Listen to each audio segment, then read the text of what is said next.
Hello and welcome to my first YouTube video. Welcome to the channel. I don't know how consistent it's going to be just because I'm a busy person. And I've tried making like a YouTube channel before, and I usually just like tap out of it, so whatever. Also, my throat is dry. Um, Other than that, my first video is going to be about the Sodder Family Disappearances, and it's about I want my videos to be about like murder mysteries and stuff like that. And even though this one I wouldn't say is a murder mystery per se, it's still something that's very haunting. And I remember listening to a report about this probably when I was 15 or 16, and it was so chilling that like I've remembered most of the facts of it since then. And of course, before this video, I researched the crap out of it. I researched for probably 2 hours, going through web sleuths and just going through the forums from, I think, starting in 2006 and going all the way up until just like a couple days ago in 2020. So has been an ongoing investigation. Unfortunately, it seems like a lot of people have like tapped out of it or jumped back in, but it's good to see that there have been a couple of familiar faces that were in the 2006 post that I saw in the 2020 post. And there's a lot of good information. So let's dive in. So, to begin, what is the Sodder Family Disappearances? And they occurred on December 24th to about December 25th, 1945. So, right towards the end of World War II. I'm not sure if World War II had ended or not, but it was really like at that time where the post-war and all that stuff. So the two main characters I would say are George Sodder and his wife Jenny Sodder. So I want to give background to George because he's definitely the primary character here. Even though Jenny's super important in it, George is the one that like does the most. He's the most passionate in solving this mystery which happens to his family. So George Sodder was born in Sardinia, and Sardinia, from what I know, it's this island in the Mediterranean. It's north of Sicily, and I'd say it's like a pretty decent sized island, but it's known for being pretty like rural and agricultural, and not much is known about his young childhood. So he came over to New York City when he was 13 with his older brother, and they came into the city, and his older brother actually went back to Italy right after they arrived in New York City. So George Sodder was kind of like by himself. He was working, and he ended up working in the railroads in Pennsylvania. And he did this, let me see if I have a date. So he came over in 1895. His name wasn't George at the time, it was Giorgio. Cannot speak Italian, but Giorgio Sadu. He was 13, and he started working in railroads in Pennsylvania. He wasn't like a rich man by any means at this time. He's an immigrant, like he's making money. And then he ended up starting don't want my screen to go dark, a trucking company in West Virginia. So he moved to West Virginia, which was known for like coal production, and the trucking company would like truck coal to like distribution centers or whatever. I'm not sure exactly how it worked, but his trucking company was definitely attached to like coal mining and stuff like that in this very, very small town called Fayetteville. I'm gonna say Fayetteville because that sounds, more appropriate. He was living in the town. He was making money, doing his thing, and he ended up marrying this young woman named Jenny. Jenny was also Italian. She came over when she was super young. She worked at like a grocery store, a convenience store, some little store in Fayetteville. And I guess they hit it off. They fell in love. They got married. Yes, he refused to talk about his past, at least publicly. Maybe Jenny knew a little bit about his past, but anything before the age of 13 was kind of unheard of, so no one knew. Maybe his home life in Italy was sketchy. At this time period, Italy was like not a very, like, I would say, peaceful country. It was going through a lot because, Europe was messy at that time. But anyway, so George and Jenny become pretty wealthy in the town. I wouldn't say wealthy, but they became like very staunchly like middle class. Like they were very comfortable. They had a big like farmhouse. They had farm animals. They had a lot going on for them. Um, I wouldn't say their house was massive though, because that becomes important in the later part when we get into what happened to the house. Um, and George in the town is known to be very, very outspoken about Benito Mussolini. If you don't know who that is, he was the fascist dictator of Italy during World War II. He was pretty close with Hitler. He did a lot of horrible things, and he was like very, very like authoritarian, and yeah, just not a good person. And George hated this man. Like he would trash him publicly. He would trash him at bars, at his job, in the household. Like everyone knew that George was against this man. And the thing about Fayetteville was Fayetteville had a ton of Italians living there, working in the coal mines, working with the distribution of like trucks and stuff like that. And not all of these Italians, actually most of the Italians supported Mussolini. So a lot of them disagreed with George. They didn't like George very much. Um, and for that reason, George would always get into, I wouldn't say brawls, but like arguments with these people. And it was a pretty, George was like, what's it called when someone like holds an unpopular belief. So that's what happened. But at the time, coal mines were known, like coal production was known for being influenced by the Italian mafia, specifically the Sicilian mafia, which is based in Sicily, another island pretty close to Sardinia, in Italy. So that's very key for later appearances or later things that come up. So in 1943, so we like jumped ahead in time, the youngest daughter, who was just a little baby, it was a daughter, her name's Sylvia. Sylvia was born, and to put this into context, Jenny and George had popped out a ton of kids at this time. They had 9 children. The oldest at the time, let me see my list, the oldest child at the time of the mystery was 23 years old, and the youngest was 2. So the oldest, his name was John. So from what my reports have told me, the oldest son, John, who was 23 at the time of the mystery, served in World War II, and he was back in Fayetteville, doing his thing and living with the family. Like they all still lived in this big like farmhouse. They had like cows, chickens, that sort of stuff. And then the next big thing that happened was in 1944, Mussolini was killed. He was deposed as leader of Italy, and I think he was like hung, shot, all that stuff. And this like really upset the Italian population in Fayetteville. Of course, that made George, the father, super, super happy. He was like, oh yes, like I'm so glad that Mussolini's dead. But the rest of the town was super like not happy about this. And they were not happy that George was celebrating Mussolini's death either. So then we start getting into like the crazy stuff. And before I get into the crazy stuff, into like the crazy background, I want to get into the family. Like who's living in this house? Who is this family? Because it's a pretty big family, and you don't need to know like all of them. I'll mention the important ones and like the important things about them. And just a heads up, this video is probably going to be kind of long because there's a lot to get through. There's a lot of information. I kind of went crazy searching through information, and there was still so much more I did not include in this that I could have, and probably missing a couple key facts, but you can put them in the comments if they're really that necessary. All right, so like I said, George and Jenny are the parents. It's going to get kind of complicated because there's like doubling of names. So the oldest son, his name is John. He's 23. He's the one that served in World War II.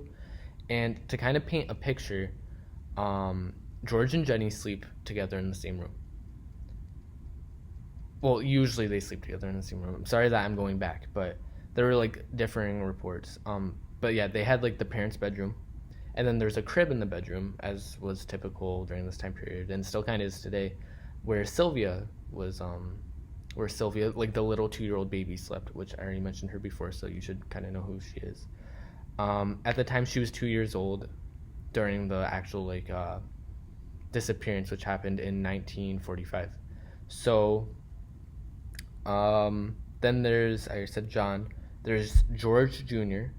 So this is the third child being mentioned. So John, Sylvia, George Jr. So I'm just going to call him Junior just to make it easier. Junior was 16 years old. He slept in the same room as his older brother John, or like very close to him. I'm not sure if it was the same room or what, but they slept in like very, very close compartments. Junior was known for being like a hard worker on the farm and stuff like that. So he was just, cool, hard worker. There is Marion. I could not find an age for this girl. She is the oldest daughter. Could not find an age. I know she was younger than John. Maybe she was older than George Jr. I have no idea. But she was of working age, so she had a job at the time. She worked at it was called a dime shop, but basically like a thrift store or a convenience store. Yeah. Then there was the oldest son, Maurice, or not the oldest son, the one of the older sons, Maurice, who was 14 at the time, almost 15. Then Martha, who's 12, Louis at the age of 9, Jenny Jr., which just like the mom, named after the mom, age 8, Betty, age 5. So we got the 9 children right there. So we got, just go back through it one more time because you need to know these characters. John, the oldest son, soldier. George Jr., the farmhand's son, 16. Marion, don't know her age, couldn't find it, but she's older. Like she was probably 17, I'd say. Maurice, 14. Martha, 12. I don't know what I'm doing. Louis, 9. Jenny Jr., 8. Betty, 5. Sylvia, 2. And then we got the two parents, George and Jenny, which, of course, we have doubling of names. It needs to be complicated. Okay, cool. So, now the crazy stuff, my favorite. So, this is one of the craziest things. Like, you already know this story is going to be wild when you hear this. So, in October 1945, by the way, this story, like, what actually happens, which we're about to get into, happens on December 24th, 1945, just to give context. So, in October of that same year, there's a salesman, and he was selling life insurance. Weird, right? And he pulls up to their house, and he's talking to George. They're having a conversation. It gets heated because George is like, I'm not buying life insurance. I don't need it. And this health insurance man, he's all like, the salesman, I guess I should call him. He's all like, no, you need this life insurance. You and your entire family need it. And he started yelling at George, saying, you know what? Your family, or your children and your wife, you're all going to die in a house fire. Someone's going to light this place on fire because what you say about Mussolini, we don't appreciate it. And he's going off, and he's basically saying, like, someone's going to light your house on fire. Watch out. And George is like, what? Like, what the jazz? And George basically kicks him out and is like, get out. Like, I'm not buying this life insurance. Like, definitely not now because you just said something crazy to me. Doesn't report it to the police. I don't know. Maybe times were different. People said that sort of stuff. But still weird. So, yeah, the salesman, who becomes important later, just wait. He balls out. He leaves. So, yeah. So then one day, a worker, or he wasn't a worker yet, he wanted to be a worker, so a prospective worker pulls up to the house. It was after the October incident with the salesman, so maybe November. Comes to the house, and he's all like, hey George, like, I heard that you own this trucking company, I want to be a driver. George is all like, okay, well, here, like, I'll let you, like, sit in our backyard or something like that. Like, he was giving him a tour of the house or the trucks or whatever, and the worker sees, he points to some wire boxes, like, what are fuse boxes, that's what they are. Points to fuse boxes on the house, and he's all like, there's 2 of them right next to each other. He's all like, you need to watch out. Those things are gonna cause a fire. And George is all like, probably not. Primarily because I just had the house rewired, and I didn't do it myself, or maybe he did do it himself, but the electric company came and they like double checked it, and the electric company had said it was safe. Electric company was all like, it's good, like, you did the wiring correctly, there's no hazard. But the worker was all like, it's gonna catch on fire, which is really weird, because why would a prospective worker go and they mention something like that, like, oh, like, your fuse boxes, I just know they're gonna catch on fire. Like, who looks at fuse boxes and knows they're gonna just like spark out? Unless there is something crazy about them, which the electric company said there wasn't, and George said there wasn't. And George doesn't seem to be a dumb person. If he's able to rewire his house, because they just had a electric stove put in. I guess the worker doesn't get the job. He's never mentioned again in anything I've read. Maybe someone should double check that if you're like a web sleuth. So, and then the last weird thing before the actual event that we're gonna get to, if you haven't guessed it yet, it's gonna be a fire, but it's more than that. So right before Christmas, like the weeks, I guess a couple of weeks before Christmas, all of the kids would walk to school and they'd walk back. And the older sons, I guess, they walked together. So I would say Junior, Maurice, and Luis, they would walk together, I guess. And they were walking back to the house on the highway, or on the main road in the town, which like goes right by the Sodder farm. And they noticed that there was a car following them, and I guess they would say this multiple times to their parents. They'd be like, hey, like, there's a car following us, no idea who it is, but they would like just track us down pretty much while we're walking back.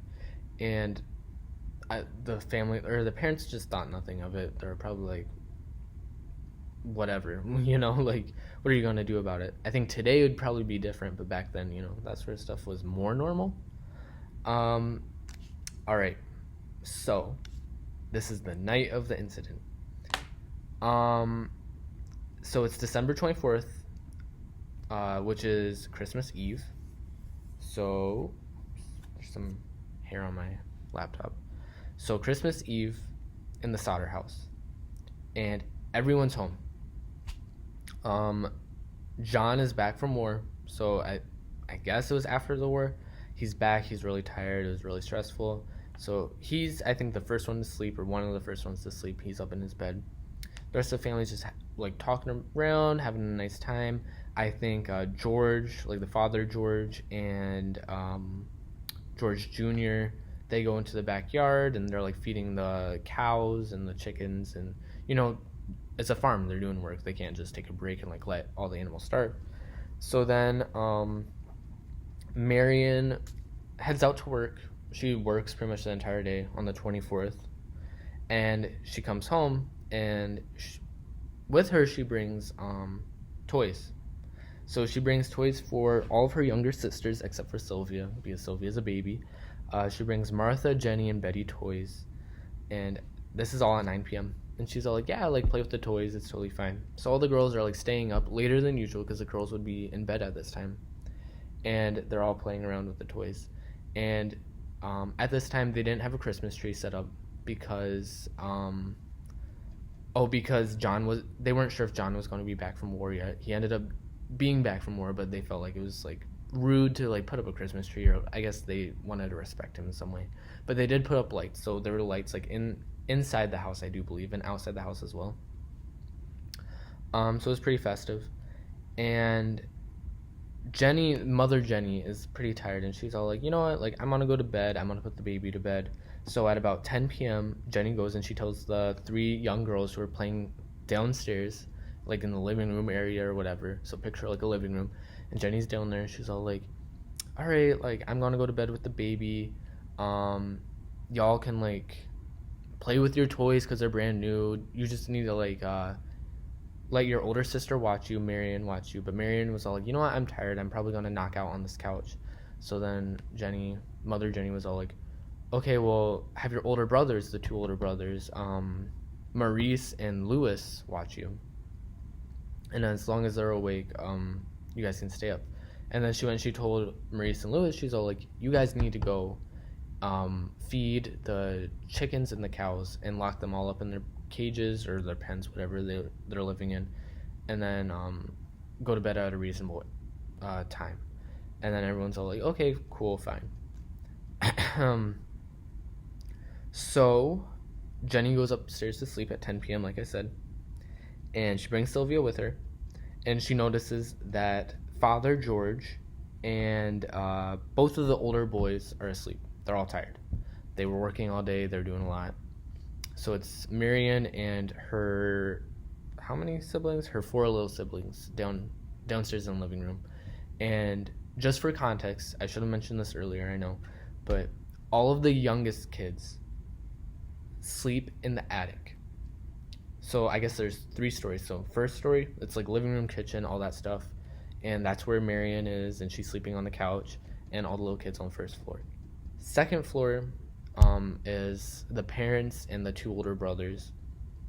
Third floor, so the attic, is where all the little kids sleep. And they all like share beds, and like there's a window up there too, and like they have everything up there. So they're like supposed to like go from the first floor all the way up into the 3rd floor to sleep, but they were like staying up late playing with the toys. So then it's a pretty quiet 2.5 hours. Nothing happens because everyone's asleep except for like the little kids. And there's a phone call. And the phone back then, like, they didn't have cell phones. It was like a rotary phone or whatever. It was like a landline on the 1st floor. So Jenny hears it, and she like gets up. She goes downstairs. She notices the kids are gone, and she's all like, "Okay, well they're in the attic sleeping. That's normal. It's 12:30. Like it's late. It's Christmas." And Marion is knocked out on the bed, or not on the bed, on the couch. She's not getting up. So then, Jenny goes, picks up the phone. She's like, "Who's calling me at this time?" She picks up, and there's a woman, and well, at first she doesn't hear anything. Like for the first like couple seconds, she's like, "Who is this?" And she hears laughing in the background, and it sounds like a party. Like there was like faint music, and there was like cups clinking, and like that sort of stuff going on, and which is normal. It's Christmas, so people have Christmas parties, and it's this woman, and she's all like, "Sorry, wrong number," and she laughs for like a really long time, and it was a weird laugh. And she hangs up, and Jenny's all like, "That was weird." And Jenny said that the call itself wasn't weird, but the way the woman on the phone handled it was really weird. Because apparently she was just like laughing and just being really weird. So maybe she was drunk. That's my assumption. But later on, and during the analysis towards the end of this, we'll figure out like why that might be relevant. So then Jenny goes back. Oh no, before Jenny goes back, sorry. This is why I have notes. Jenny notices that the curtains are not drawn. So like at night, I don't know if your parents ever did this, but my mom would always be like, "Shut the curtains, like people can always see in, like make sure the curtains are shut." Because if you have the lights on the inside, people can always look in from the outside if your curtains aren't drawn, if it's at night and it's dark out. So Jenny was all like, "Why are the lights why are the curtains not drawn?" So she goes and she draws them, and she also looks around, and like all of the Christmas lights are still on, and all of like the lamps and stuff and everything in the living room is still on. And keep in mind, the Christmas lights are connected to like the house electricity, and so are the lamps and everything, and all of that stuff is on. And Jenny's all like the kids are supposed to like shut the curtains and turn off the lights. Like they do that every single night, because that's what the kids do every night. Like every night. Like the mother was very adamant about this, that the kids would do that. So the mother was really taken aback by that, and she was like, "Oh, like maybe it's Christmas, or because it was Christmas Eve, they're really excited. They just forgot to. They're tired, whatever." She does not go check on. She checks on Marion, because Marion's like sleeping on the couch. She does not go check on the little kids. For whatever reason, she's just like, they're in bed. They're in the attic. So she goes and she sleeps. And this is all at 12:30. And then 30 minutes later at 1 a.m., this woman is not getting any sleep, if you can't tell. So she wakes up at 1 a.m. to a loud bang on the roof. And it sounds like it's a boom. She's all like, "What is that?" So she wakes up, and she's just sitting there in bed, and she hears a rolling, imagine like a bowling ball rolling. And she's all like, "What?" And she hears it multiple times. So it's not just one, there's like multiple. And she waits, because she was all like, maybe there's going to be another one. Like maybe I'll know what it is, like if I keep on listening. But it stops. So she's all like, whatever. And she goes to bed. Sorry, I'm having allergies. I don't know why. So then 30 minutes later at 1:30 a.m., Jenny smells smoke.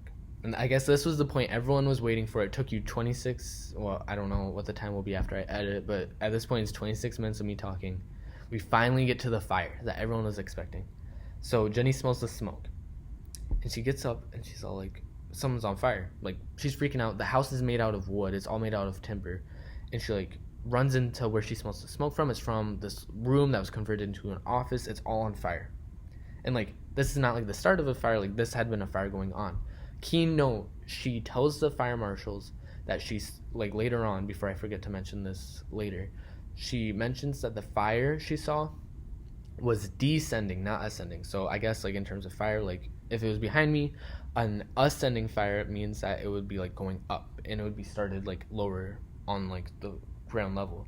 But if it's a descending fire, which she saw in the office, well, I guess like all over the house, was it started up here and it went down. So like, I'm sure a couple of you have already made those key connections in your mind. Yes. That's exactly what I'm getting at, that maybe this fire came from above. I don't want to give all of the points yet. I don't want to influence your thinking. So Jenny, she's a good mom. She runs, or she's a good wife as well. She runs. She wakes up her husband George, and yeah, she wakes up George, and she's like, "We need to get out of the house. Like, there's a fire." George wakes up, and George is all like, "Well, we need to tell the kids, duh." So George goes and wakes the older two sons up, and it's kind of like a game of telephone. So Jenny tells Father George runs, tells the two oldest sons. Father George tells the two oldest sons to go tell the young kids to get out. But sorry, I heard something. Father George isn't stupid. He tries to go tell the kids too. But later, like after he tells the older boys to go tell the kids, or to go get the young kids out of the house, he like realizes that like they were being slow or whatever. So then George tries going up there. He notices that the stairs to get into the attic is all on fire. Like, all of it's on fire. And this is kind of crazy to me because, well, we'll get into why it's crazy to me later. Sorry, I don't want to spoil it. So yeah. So Jenny grabs Sylvia, the baby. She runs out of the house. As she's running down the stairs, she's like, "Marion, get up, like get out of the house." So Marion, the older teenage daughter that was sleeping on the couch on the first floor, she gets out. The mom, Jenny, Marion, Sylvia get out. And then John and George Jr. end up getting out. And then Father George gets out. Like, he eventually gets out. And so 6 of them are out. And then 5? 1, 2, 3. 4. Wait, no, 5. Sorry. 5.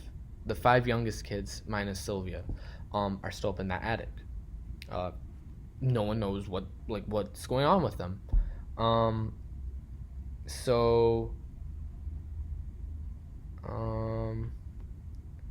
Key thing. John. So when George told John to go get the kids, like the children in the attic, the first thing he said was, when he reported to the police later, he was all like, "Yeah, like I went up there, and the children were not there; they were missing." But then he later, the next day after like the first initial report, he was all like, "You know what? I didn't actually get to go up the stairs. I just called for them, and I didn't hear anything." George, the father George, confirms what John said because, like I said, George couldn't get into the attic. But when he runs back, or when he was running down the stairs or whatever, he was yelling for the kids, and he didn't hear a single thing. And like, the house wasn't like this massive mansion. Like, you'd be able to hear the kids. Like, if the kids were screaming in the attic, you would have been able to hear it. George says he didn't hear anything. Alright, where am I at now? So this is all at 1:30. And then there were no like timestamps or whatever like on Wikipedia and the websites I used. So this is all like just after 1:30. I forget who it was. One of the family members, I didn't write it down, tries to go grab the phone and like call, the fire department. The phone line is cut, it's out, like it is not working, it is not in use. And I guess this might make sense if the lights were out, but the mother, like all of them say that the lights are still on. Like that's why I said like the lights and the lamps and everything, it's all still on. So the fact that the phone isn't working means that the phone line was cut. So then Marion, because she's a queen too, she runs to the neighbor's house, which is like I don't know how long of a run. It was pretty close, I would say. And this is like a very rural area. It's like very rural, mountainous area. And she goes and she wakes up neighbors. She's like, "Listen, like there's a fire. We need to call 911." So neighbors go and they call the they try calling the fire department, and it's just the biggest pain in the butt to call the fire department. Like, it's not working. They keep on having to call again and again and again. No one's picking up. And then there's a motorist, interestingly enough, that's driving by. He sees this house on fire. He's like, oh my God, like, I need to go get someone. So this random, like, passerby, he goes to, what's it called? A nearby tavern, like, that's still open. It's pretty late in the night. And he, like, runs in. He's like, we need to call 911, just like Marion had said. And they try calling. They're having the same problem. Like, the fire department is not picking up. The operator is not doing her job or his job, whatever it is. What else? The phone, like, there was just something wrong. Like, they were not sure what the issue was. And even today, we still don't know what the issue at the tavern was and what the issue with the neighbor was. Finally, someone gets a hold of the fire department, like, a long time after. Like, I'd say probably like 30 minutes after. Finally, they contact the fire department and get them in on what's going on. And the fire department's, like, a very short drive away. Like, it's not far from the town at all. It's very close. I think I read one report saying it can get there in like 5 to 10 minutes. I saw another one saying like less than 20 minutes. Regardless, like, that's a pretty quick time. So this is still after 1:30 a.m. George, the father George, the younger George isn't relevant anymore. So when I say George, I'm talking about the father George. He remembers. He's all like, sorry, I saw my coworker. That's kind of embarrassing. Because I'm at work, but that's not important right now. So George goes, and he's all like, wait, like, even though the stairs are all burned down, I have a ladder. And the ladder, pardon me, George is, like, not a dumb man, because he knows that the house could have burned down. So he went, like, I guess he saw this in the future. He's all like, if I have a ladder right next to the house, I can always break into the windows if need be. So he goes to go grab this ladder. It's not there. And he's like, what? Like, where's this ladder? Like, the ladder is always there. So he's kind of shook, but there's no stopping this man. Like, he's gonna go get his kids. So he starts climbing the side of the house. And, like, he gets up there, breaks through the window, gets a big cut on his arm. And he gets into the house, and there's smoke everywhere. He can't really see. He can't breathe. He sees nothing. He can't see the kids, but it's dark in there. Remember, it's kind of dark in the room because there's no lights on in the room. He looks around. Maybe the kids are in their bed, you know, like, trying to hide under the bed. Maybe they tried getting out. Like, there are plausible reasons why the kids aren't there, but it's kind of weird that he didn't hear the kids at all and he didn't see them. So either they were under all of them under the covers, like, dead because of smoke inhalation. I know it's, like, a pretty morbid thought, but it's pretty plausible. Or they're under their beds or something like that. Like, there had to have been a reason why he cannot find these kids and they're not making any noise. Oh geez, where was I at? So then after that, they go and they try grabbing water to put out the fire, like, so they can actually get into the house. And they have emergency water bottles, or not bottles, barrels, like, right outside the house. They open up the lid, they're all frozen. I mean, no one can really sabotage whether things freeze or not, but it's just kind of, like, inconvenient that the the water barrels are all frozen. I guess it's cold in the mountains, which it does make sense. But then here's the craziest thing. George tries getting in his truck to drive into the town or whatever, because he has a trucking company. You got to keep that in mind. So he has multiple trucks, at least 2 that are mentioned explicitly. Puts in the key in the first one, does not start. Puts the key in the second one, also does not start. What was I going to say? I lost my train of thought. Okay, so George went. Oh, the truck started the day before.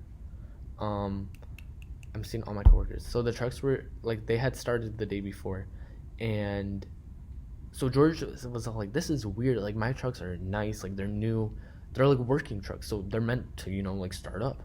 So he was all like, it was wild. I know I'm missing something in here. And I forget which part it was. So I'm going to include this in the video because I want to, like, own up to my faults, of course. But, there was someone who admitted, I think it was with the trucks. It was either with the ladder or the trucks. I think it was with the ladder. So it turns out the ladder wasn't there because someone, I guess, like, a week before had tried breaking into the house. Really weird timing. And had moved the ladder. Or had tried using the ladder to break in, but then decided they didn't want to break in. So then they just moved the ladder somewhere else, and it was in the back of the truck or something. They hid the ladder. whatever reason, the ladder wasn't there. Like, conveniently, the ladder was not there. And then the trucks wouldn't start. And it turns out, I think there was someone had tampered with the trucks the night before because they had used the trucks on the 24th, and on the 25th, the trucks were dead. So someone tampered with these trucks. So yes. So then they're waiting for the fire department, waiting. The trucks or the fire department just don't arrive ever. And they're all like, well, we definitely had gotten a hold of them, so that's really weird. So after 2 a.m., or at 2 a.m., the house burns down, like completely. Like it collapses, like big dramatic, like smoke and flames everywhere. It was a very short house fire though. Like it was less than 2 hours. Like that's pretty short time for like everything to like be, collapsed, burnt down, whatever. So then the fire department pulls up like in the early morning. Not like it had to have been after like 6 a.m. So several hours after this house burned down, the fire department pulls up and was all like, "We're here to help." And the family's of course pissed. They're all like, "Why weren't you here? Like that's ridiculous. Like your literally only job is to help put out fires, and you were not there. You were not present." The head of the fire department, his name is Chief Morris, and I don't like this Morris guy. You can make your opinion on him. I'm not a huge fan. Morris pulls up, and he's actually related. He's like distant cousins to Mother Jenny, or something. So like he knows the family, and it's a small town. Everyone knows each other, but like he's actually related to this family. He pulls up, and he was all like, "Oh well, we didn't have manpower. Like I guess back then, firehouses worked differently. So like they didn't live in this firehouse, or they weren't like on duty for a night, or maybe one person was on duty."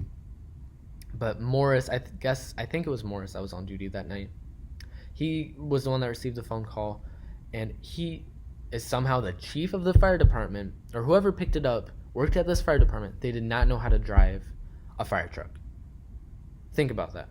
Like, your job is to put out fires, but you don't know how to use the vehicle to put out fires. Like, it don't make sense. And apparently there was like barely anyone working that night, so it was really hard to get out there. Because of World War II, like people hadn't gone back to their original jobs. Like whatever, I guess that's a valid excuse. So at 10 a.m., the firefighters, they go and they start like sweeping through the ruins and all that stuff, and they're all like, "Oh, the children, like your children burned in the fire. There's no way they didn't. They're not around. Like where are they? Like they burned in the fire, and we can't find any bones. I'm very sorry." Other firefighters, however, reported. Sorry, my screen was going dark. Reported that they had found bones, and get this, internal organs of, like the children. They're all like, "Oh yeah, we found the corpses, and we found actual internal organs from this fire," and they were told not to report it to the family because it would really upset George and Jenny.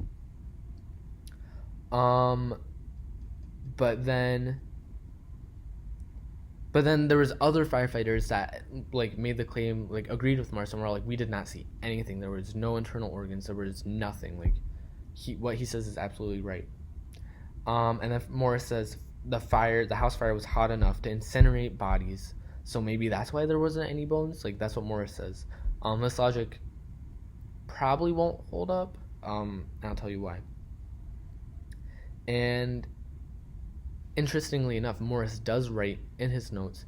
He writes that so like he didn't find the bodies, and then he writes that the search was cursory. So cursory means like not very well thought through, or like very like not in depth.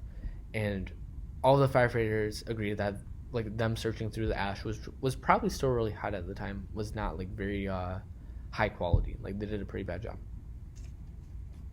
So then George and Jenny, of course, are devastated. Like they lost 5 of their kids. Like how could you not be upset? And after like time goes on, and they're told not to mess with the scene of the house because apparently the local coroner was going to come and like inspect it, or the fire marshal was going to come and inspect it to see what went wrong. And even though they like they had their premonition of what the issue was with the fire, which we'll get to later. Um, yeah, they told George not to mess with it, and George was all like, 4 days later, they still hadn't touched the fire scene at all, and George was like angry at this point. He was so mad. He was all like, I can't stand to see like the ruins of my house where my children died. So he goes and he gets one of his bulldozers that his company owns or whatever. He rents one maybe, and he pushes 5 feet, which is like, that's a lot. Like, that's a little bit shorter than I am, and I wouldn't say like I'm short. I'm medium sized, but he goes and he pushes dirt all over his ruined house, like the burnt down house, and he covers it like from nearby like dirt pits and whatever. Like, he just completely covers it and demolishes all of it. And him and Jenny are like, we're gonna turn this into a memorial garden to celebrate our children. And okay, whatever. Like, he doesn't get in trouble for that because the local government's all like, okay, that's fine. And the jury finds faulty wiring to be the cause of the house fire. And George was like, okay, like, that's really weird, because there was 2 people that told me weird things before. I remember the salesman. The salesman was all like, your house is gonna burn down by life insurance because what you said about Mussolini's bad. And then the second thing was there was like this random guy that wanted to work with his business, and he's like, oh, your house is gonna burn down. And he said it like mysteriously. Like, he wasn't saying it to be friendly. According to George, he wasn't saying it to be friendly. He was saying it like as a warning. He was like, your house is gonna burn down. So turns out the insurance dealer or whatever, he was a part of the jury in determining this. And the jury was like made up of townspeople that all like were mostly Italian, and they all knew George and they didn't like George. So you can formulate what might have happened in your own head. And the insurance man was pretty keen at like getting George in trouble. Then December 30th, so only 5 days after this house fire, the death certificates for the 5 children are written. The newspaper, and this is kind of weird to me, the local newspaper in Fayetteville, they say that the bodies of all the children were found. Like, that's in the title. They're all like bodies of children found, or maybe like in one of the first sentences. But then later in the article it says only one child was found. Like, the body of only one child was found. So it's like, it's not clicking. Like, there's something not adding up. Seems like all the towns are in disagreements of what's going on. All right. So 1 year goes by, and George and Jenny, they're all like, oh, our children are dead. Like, we're trying to get through this. They were really, really upset by this, and of course they were. Like, anyone whose child dies, like even just one child is enough to wreck someone. Imagine having 5 that all go in one night. Like, that's disgusting. Like, there's it's horrible. It's heartbreaking. They kind of like, I wouldn't say they buy the argument that their house burned down because of wires, but they go with it, you know. Like, they're like, fine, like, we accept it. Jenny does plant that garden. She tends to it every single day of the rest of her life. Like, she tends to it. But they do have that sentiment of feeling like they know that things are not adding up here. So it's 1946, and here's the thing that sets everything off, like the rest of what goes on, which is just as crazy as what happened that night, off. Local bus driver said, and this is like pretty shortly after the house fire, he says that he saw people that night throwing balls of fire onto the roof. Which is really weird. I'm having horrible allergies. I don't know why. And which like coincides with what Jenny heard that night. She heard a ball hitting the roof and rolling. And if these balls were on fire, of course it's gonna set the roof on fire. And Jenny was like really bothered by this. And it's kind of interesting because George, you're gonna see, is like the very passionate person in this case. But Jenny in the beginning was the most passionate. So all the snow melts, like summer comes and all the snow melts, and Jenny is on a mission. She's on a mission to find these balls. Like, it sounds funny, but she's on a mission to find what hit her roof, because they have to still be there. Like, you know, like, that's what she thought at least. And guess what? She did find them. She found small green rubber like. She's not sure if they're rubber or not. I don't know if she threw them out or whatever. Um, but she found them like littered on the side, like in the shrubs next to where her house stood. And she goes and she like inspects like what they were, and she hypothesized this, like, don't take what I'm saying as fact, but like maybe close to being fact, because there's so many facts that are adding up, like these balls were on fire, blah blah.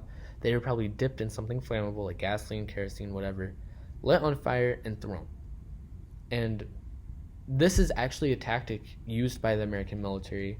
It wasn't widespread in World War II, but it was very widespread during the Vietnam War. So like America, like at this time, the United States like knows about this type of military tactic, and it's called a pineapple bomb. And I looked it up. There's a drink called that, like an alcoholic drink. It's not that.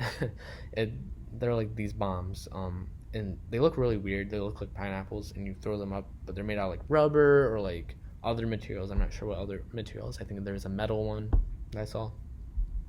So Jenny sees that, and then they're all like, okay, let's start talking to local people and seeing what they know. So there was one woman that like lived down the road from them, and she was watching the fire on the other side of the road.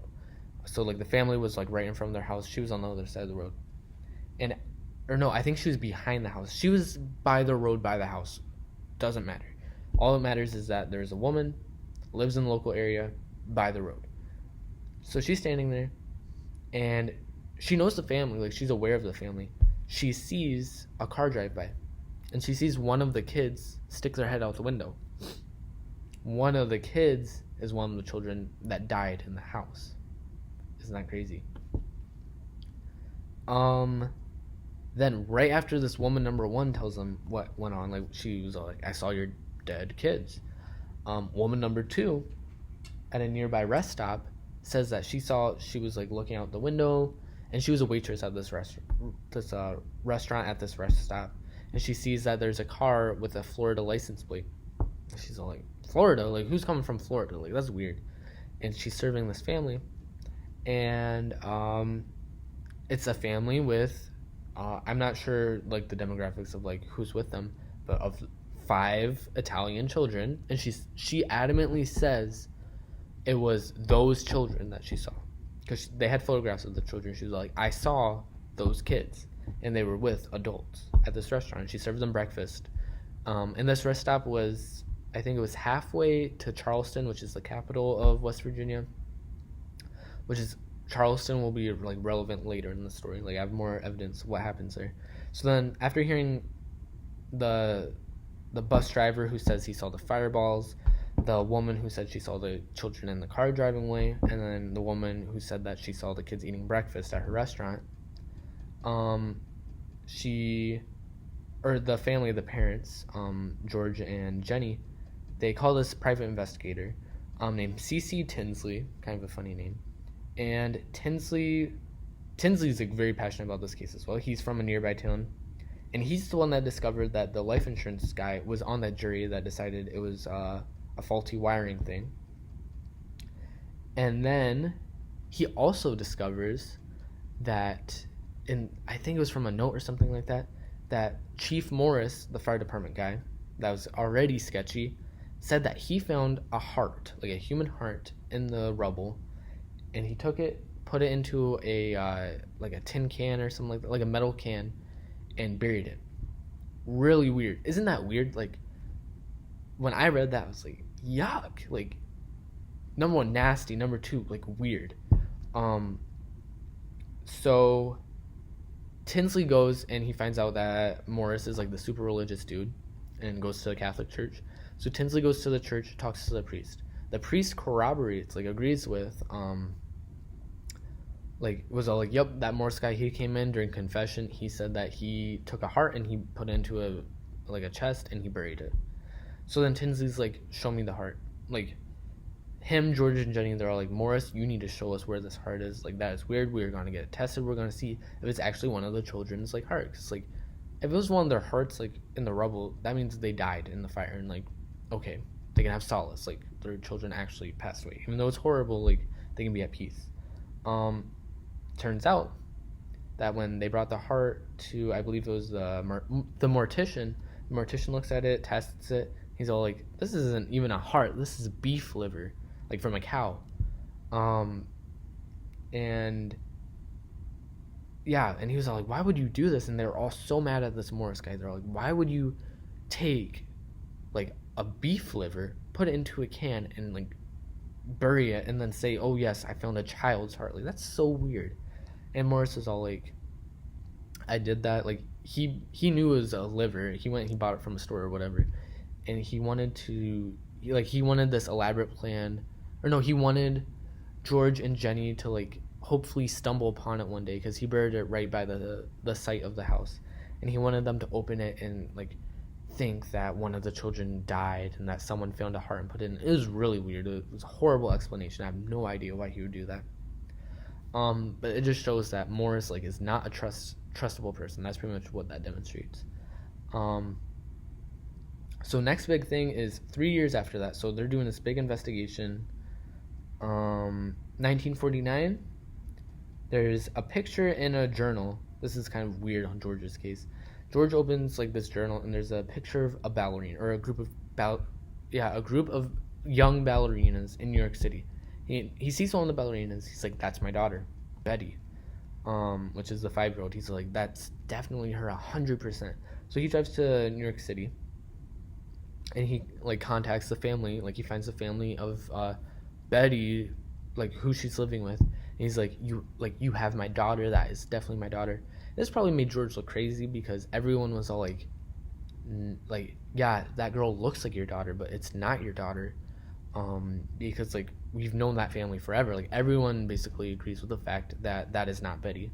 But George finally accepts it, and he's like, you know what, that's probably not Betty. And he's probably like crazed. Like, imagine being a father that like lost all your kids, but then found out like maybe they're still alive somewhere.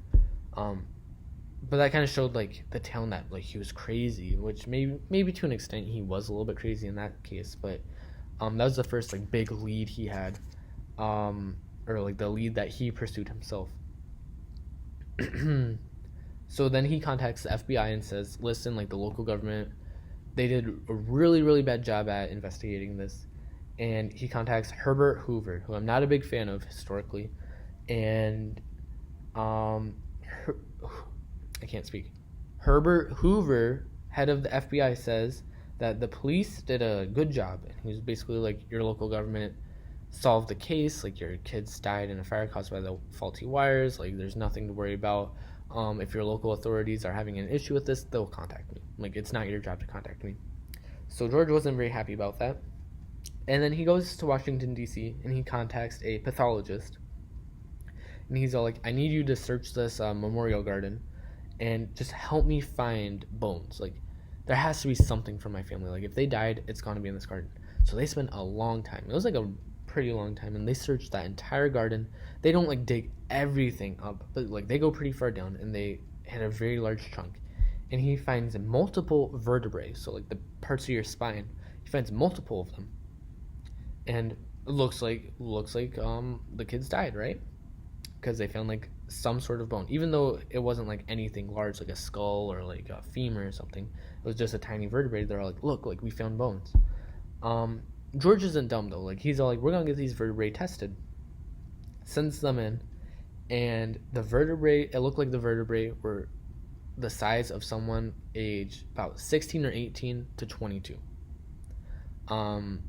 Because apparently at the age of 23, the vertebrae, like, they do this weird thing where they like grow really big, or like they hit this point, and the vertebrae weren't at that point, but they were super, super close, which indicates that it was like someone like my age-ish, which is like, 18 to 20, and that's not like, none of his kids were of that age. Like I said, the oldest one who supposedly died in the fire was 14, is Maurice, and he didn't die, or he wasn't 16 to 18 or whatever.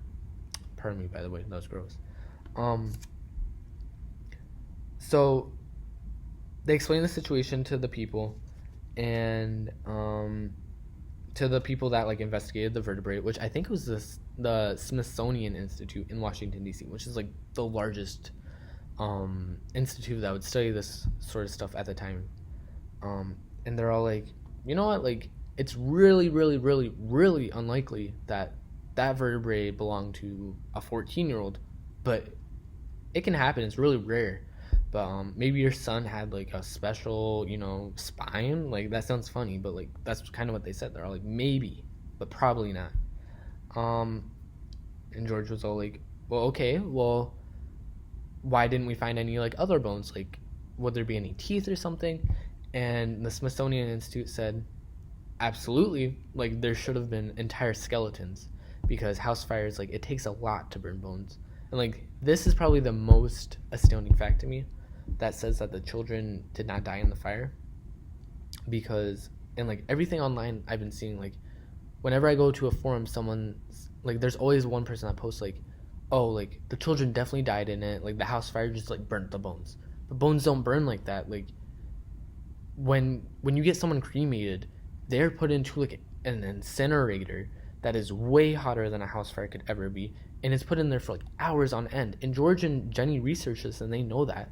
And the Smithsonian like confirms that. They're all like, number one, a house fire can't get that hot. Number two, it takes hours, like a really long time, to actually melt down bone. Like, there's no way that bone would be melted. Number three, even if somehow the bone had melted, like miraculously the bone disappeared, the teeth would still be there. And there's like several children, and there's a ton of teeth. So chances are they would have found at least one of the teeth, because they found vertebrae, and vertebrae are really small, so they would have found teeth, and teeth would have 100% been there. It's very, very, very difficult to melt down teeth. They're so hard because of the enamel. So that's what they say. Turns out, you might be like, okay, well, why was there human vertebrae there? Like, that's really weird. They lived really close to a cemetery, and when he pushed that dirt, he probably had a pile that had human vertebrae of someone of that age. It's really weird, like, but that makes sense. That's kind of like sketchy to me. That kind of makes me like think, like, was it one of the kids? But then like all the facts say it wasn't one of the kids, so I have no idea. And plus, by the way, like, all the vertebrae were like really like small and separated and broken up, so really weird. And then all of the government closes cases by 1952, and I'm seeing I'm hitting like a 1 hour mark. I want to speed up a little bit, but I also want to cover all the stuff I had. So in the this next session or section is like post 1952, so like post local government intervention and like investigations. The Sodder family, starts putting up billboards and flyers everywhere, like all over West Virginia, offering up to $10,000, which is like a ton during that time period, for the information that leads to like the recovery, or like recovery, whether it be dead or alive, of one of the children, of one of the 5 children. So like, that's a lot of money to put out. During this time period, tons of people put in like information, and almost all of them are struck down except for one of them. And this is, well, a lot of people do strike this one down, but I'll tell you like my analysis of what I think of this. This woman named Ida Crutchfield from Charleston, West Virginia, she owned a hotel, says she was very adamant about this. Like, she was even more adamant than the other people before. She said, listen, I don't want the reward money. So this is key. She says, I do not want the reward money, because I'm just telling you this out of like the kindness of my soul. I saw the pictures of your children that died years before, like right after the fire happened. I didn't report it because I didn't think anything of it. That after seeing like these flyers and stuff like that, I guess I should tell you this, that I saw your children. I saw them 1 week after the fire, and I saw them with 2 men, and I think she said 1 woman, all Italian. So she was all like, weird that there's 2 men and 1 woman and 5 kids, but whatever. Like, she's not gonna judge. She's making her money. Oh no, I'm at 10%. Sorry.